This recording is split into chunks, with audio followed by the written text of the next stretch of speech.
श्री गणेशाय नमः। श्री गोपीजनवल्लभाय नमः। श्रीमद्भागवत महापुराण नवम स्कंद अथ पंचदशोऽध्याय। ऋचिक, जमदग्नि और परशुराम जी का चरित्र। श्री सुखदेव जी कहते हैं, परीक्षित, उर्वशी के गर्भ से पुरुरवा के 6 पुत्र हुए। आयु, श्रुतायु, सत्यायु, रय, विजय और जय। श्रुतायु का पुत्र था वसुमान, सत्यायु का श्रुतंजन, रय का एक और जय का अमित, विजय का भीम, भीम का कांचन, कांचन का होत्र और होत्र का पुत्र था जन्नू। ये जन्नू वही थे जो गंगा जी को अपनी अंजलि में लेकर पी गए थे। जन्नू का पुत्र था पुरु, पुरु का बलाक और बलाक का अजक, अजक का कुश था। कुश के 4 पुत्र थे, कुशाम्बु, तनय, वसु और कुशनाभ। इनमें से कुशाम्बु के पुत्र गाधी हुए। परीक्षित, गाधी की कन्या का नाम था सत्यवती। ऋचिक ऋषि ने गाधी से उनकी कन्या मांगी। गाधी ने यह समझकर कि ये कन्या के योग्य वर नहीं है, ऋचिक से कहा, मुनिवर, हम लोग कुशिक वंश के हैं, हमारी कन्या मिलनी कठिन है, इसलिए आप 1000 ऐसे घोड़े लाकर मुझे शुल्क रूप में दे दीजिए जिनका सारा शरीर श्वेत हो, परंतु एक एक कान श्याम वर्ण का हो।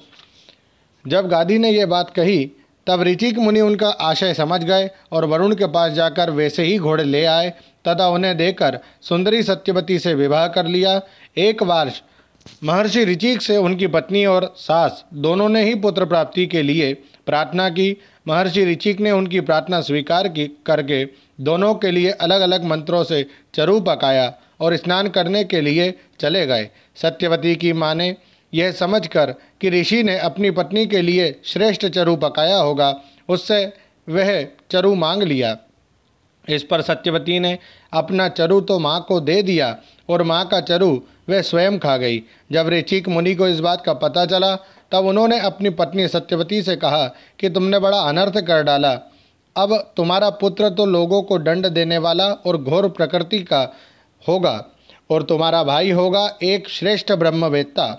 सत्यवती ने ऋचिक मुनि को प्रसन्न किया और प्रार्थना की कि स्वामी, ऐसा नहीं होना चाहिए। तब उन्होंने कहा, अच्छी बात है, पुत्र के बदले तुम्हारा पौत्र वैसा घोर प्रकृति का होगा। समय पर सत्यवती के गर्भ से जमदग्नि का जन्म होगा। सत्यवती समस्त लोकों को पवित्र करने वाली परम पुण्यमयी कौशिकी नदी बन गई। रेणु ऋषि की कन्या थी रेणुका। जमदग्नि ने उसका पाणी ग्रहण किया। रेणुका के गर्भ से जमदग्नि ऋषि के वसुमान आदि कई पुत्र हुए। उनमें सबसे छोटे परशुराम जी थे। उनका यश सारे संसार में प्रसिद्ध है। कहते हैं कि है वंश का अंत करने के लिए स्वयं भगवान ने ही परशुराम जी के रूप में अंशावतार ग्रहण किया था। उन्होंने इस पृथ्वी को 21 बार क्षत्रियहीन कर दिया। यद्यपि क्षत्रियों ने उनका थोड़ा सा ही अपराध किया था, फिर भी वे लोग बड़े दुष्ट, ब्राह्मणों के अभक्त, रजोगुणी और विशेष करके तमोगुणी हो रहे थे। यही कारण था कि वे पृथ्वी के भार हो गए थे और इसी के फलस्वरूप भगवान परशुराम ने उनका नाश करके पृथ्वी का भार उतार दिया। राजा परीक्षित ने पूछा, भगवान, अवश्य ही उस समय के क्षत्रिय विषय लोलुप हो गए थे, परंतु उन्होंने परशुराम जी का ऐसा कौन सा अपराध कर दिया जिसके कारण उन्होंने बार बार क्षत्रियों के वंश का संहार किया। श्री सुखदेव जी कहने लगे, परीक्षित, उन दिनों हय वंश का अधिपति था अर्जुन।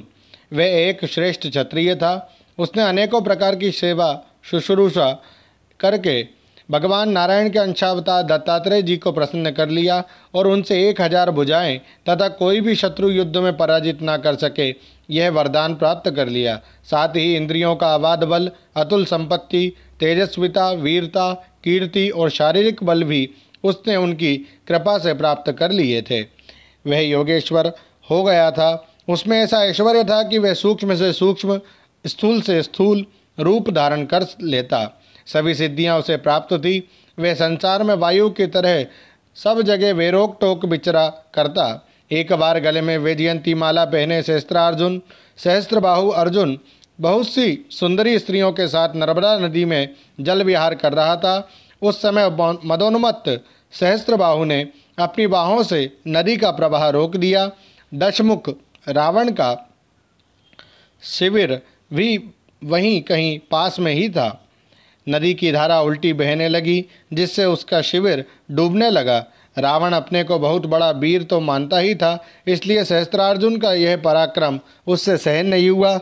जब रावण सहस्त्रबाहु अर्जुन के पास जाकर बुरा भला कहने लगा, तब उसने स्त्रियों के सामने ही खेल खेल में रावण को पकड़ लिया और अपनी राजधानी माहेश्वती में ले जाकर बंदर के समान कैद कर लिया। पीछे पुलस्त जी के कहने से सहस्त्रबाहु ने रावण को छोड़ दिया। एक दिन सहस्त्रबाहु अर्जुन शिकार खेलने के लिए बड़े घोर जंगल में निकल गया था। दैववश वह जमदग्नि मुनि के आश्रम पर जा पहुंचा। परम तपस्वी जमदग्नि मुनि के आश्रम में कामधेनु रहती थी। उसके प्रताप से उन्होंने सेना, मंत्री और वाहनों के साथ हे आदिपति का खूब स्वागत सत्कार किया। वीर हयादिपति ने देखा कि जमदग्नि मुनि का ऐश्वर्य तो मुझसे भी बड़ा चढ़ा है, इसलिए उसने उनके स्वागत सत्कार को कुछ भी आदर न देकर कामधेनु को ही ले लेना चाहा। उसने अभिमानवश जमदग्नि मुनि से मांगा भी नहीं, अपने सेवकों को आज्ञा दी कि कामधेनु को छीन ले चलो। उसकी आज्ञा से उसके सेवक बछड़े के साथ बाँक डकराती हुई कामधेनु को बलपूर्वक माहेश्वती पुरी ले गए। जब वे सब चले गए, तब परशुराम जी आश्रम पर आए और उसकी दुष्टता का वृत्तांत सुनकर चोट खाए हुए सांप की तरह क्रोध से तिलमिला उठे। वे अपना भयंकर फरसा, तरकस, ढाल एवं धनुष लेकर बड़े वेग से उसके पीछे दौड़े, जैसे कोई किसी से न दबने वाला सिंह हाथी पर टूट पड़े। सहस्त्रबाहु अर्जुन अभी अपने नगर में प्रवेश कर ही रहा था कि उसने देखा परशुराम जी महाराज बड़े वेग से उसकी ओर झपटे आ रहे हैं। उनकी बड़ी विलक्षण झांकी थी। वे हाथ में धनुष्बाण और फरसा लिए हुए थे, शरीर पर काला मृग चर्म धारण किए हुए थे और उनकी जटाएं सूर्य की किरणों के समान चमक रही थी।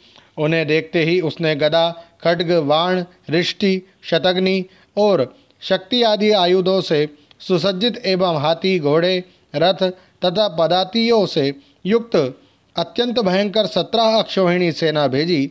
भगवान परशुराम ने बात में अकेले ही उस सारी सेना को नष्ट कर दिया। भगवान परशुराम जी की गति मन और वायु के समान थी। बस वे शत्रु की सेना काटते ही जा रहे थे। जहाँ जहाँ वे अपने फरसे का प्रहार करते, वहाँ वहाँ सारथी और वाहनों के साथ बड़े बड़े वीरों की बाहें, जांघें और कंधे कट कट कर पृथ्वी पर गिरते जाते थे। हयादिपति अर्जुन ने देखा कि मेरी सेना के सैनिक उनके धनुष, ध्वजाएं और ढाल भगवान परशुराम के फरसे से, वाणों से कट कट कर खून से लथपथ रणभूमि में गिर गए हैं। तब उसे बड़ा क्रोध आया और वह स्वयं भिड़ने के लिए आ धमका। उसने एक साथ ही अपनी 1000 भुजाओं से 500 धनुषों पर वाण चढ़ाए और परशुराम जी पर छोड़े, परंतु परशुराम जी तो समस्त शस्त्रधारियों के शिरोमणि ठहरे। उन्होंने अपने एक धनुष पर छोड़े हुए बाणों से ही एक साथ सबको काट डाला। अब हयादिपति अपने हाथों से पहाड़ और पेड़ उखाड़कर बड़े वेग से युद्ध भूमि में परशुराम जी की ओर झपटा, परंतु परशुराम जी ने अपनी तीखी धार वाले फरसे से बड़ी फुर्ती के साथ उसकी सांपों के समान भुजाओं को काट डाला।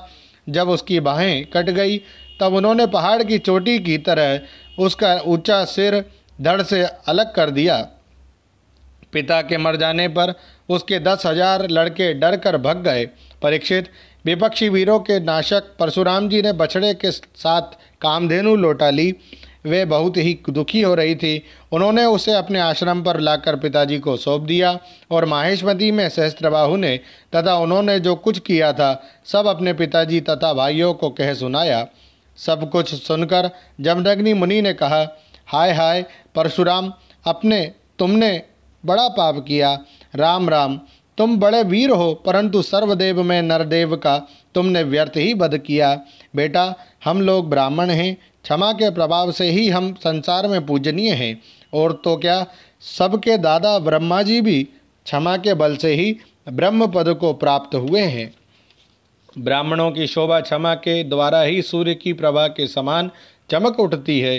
सर्वशक्तिमान जमदग्नि सर्वशक्तिमान भगवान श्री हरि भी क्षमावानों पर ही शीघ्र प्रसन्न होते हैं। बेटा, सार्वभौम राजा का वध ब्राह्मण की हत्या से भी बढ़कर है। जाओ, भगवान का स्मरण करते हुए तीर्थों का सेवन करके अपने पापों को धो डालो। ओम श्रीमद्भागवत महापुराण पारमहंसायां संहितायां नवम स्कंधे पंचदशोऽध्यायः। श्रीराधाकृष्णार्पणमस्तु। हरये नमः, हरये नमः, हरये नमः। जय श्री कृष्ण।